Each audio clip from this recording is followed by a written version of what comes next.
지난 3월이었습니다. 얼마 되지도 않았어요. 한 석 달 전에 지금 정동영 후보자가 영농형 태양광 지원 법안을 공동 발의했다는 겁니다.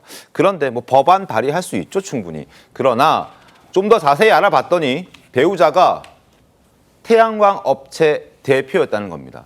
그리고 두 아들도 여기에 함께 근무하고 있고 이 회사는 와이프와 아내와 두 아들 이렇게 세 사람이 만든 회사였다는 거죠. 정동영 후보자는 올 초에 사업을 정리했다, 종료했다라고 해명하고 있지만 최근까지 등기부 등본을 떼보면 여전히 아내는 대표로 등재가 되어 있다는 겁니다. 이해 충돌 지적이 뒤따를 수밖에 없죠. 자, 정화희 대변인 어떻게 보셨습니까? 참 세상 열심히 사시는 분들이 많다. 네. 저도 반성해야겠다라는 생각이 들더라고요. 사실 그 정치적 휴지기를 갖게 되면 네. 김민석 후보자도 마찬가지 아닙니까? 18년 동안 야인 생활을 했기 때문에 어떤 식으로든 경제 생활을 영위해야 하는데 그럼에도 불구하고 김민석 후보자는 이런 영리 활동은 한 적이 없어요. 그러니까 네. 본인이 근로를 하거나 사업을 해서 돈을 벌어본 적은 없었던 겁니다. 근데 정동영 통일부 장관 후보자 같은 경우에는 대선 후보 또 유력 정치인을 네. 마쳤음에도 불구하고 2020년에 이 태양광 관련 회사를 가족 명의로 세워왔다는 거 아닙니까? 네. 굉장히 부지런하신 분 같아요. 그런데 전 거기까지 괜찮다고 봅니다.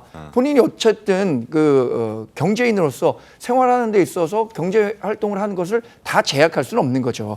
그러나 지난해 3월에 영농형 태양광 지원 법안을 발의한 것은 네. 이해충돌 문제가 상당하죠. 왜냐하면 그 법이 물론 태양광 사업을 하는 모든 사람에게 적용된다고 하더라도 원어브 댐 중에 자기가 포함되어 있을 수 있는 거잖아요. 네. 이런 법안이라면 설령 다른 사업자들에게 도움이 되는 것이라고 하더라도 다른 의원들을 통해서 하는 게 오히려 좋지 않았을까라는 생각도 듭니다. 알겠습니다.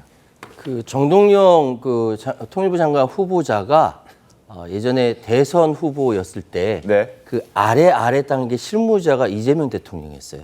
네, 이건 나중에 알려진 것인데 네. 그런 상황에서도 통일부 장관 역할을 할 수 있다라고 해서 받아들인 거는 통일부 장관으로서 역할이 있겠구나라고 기대를 합니다. 그래서 제가 굉장히 좋게 봤는데 이거 순서를 보니까요. 네. 지금 영농형 태양광 지원 법안을 낸 것이 3월 27일이에요. 네. 그런데 이 사업이 시작된 것은 2020년이고요.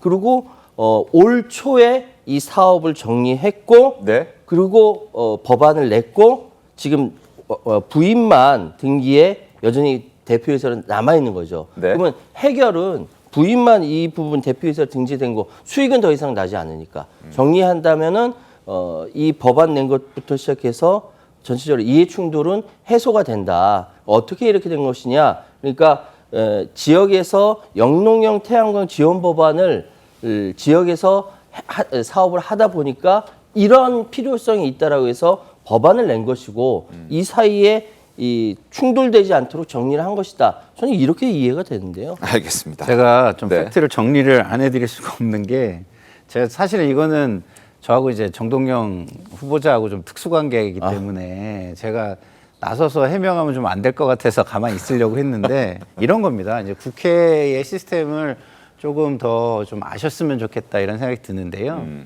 이거는 민영배 의원이 발의한 거예요. 그리고 공동 발의라는 거는요. 네. 보좌관들이 거기다 그냥 찍어주는 겁니다. 의원도 몰라요. 그리고 대부분 내가 우리 방에서 우리 네. 의원실에서 발의하고 싶은 법안이 있으면 좀 무리가 없는 법안이면 서로 찍어주는 식으로 이게 찍어주는 겁니다. 그렇기 때문에 이 공동 발의를 가지고 무슨 공동 발의한 사람이 이 법안을 추진하는데 신경도 거의 쓰지 않아요. 그냥 찍어주는 거지. 근데 그런 거를 좀 알고 계신다면 이렇게까지 엮어가지고 이야기하기는 좀 어려운 것이다라는 말씀을 드리고 싶네요.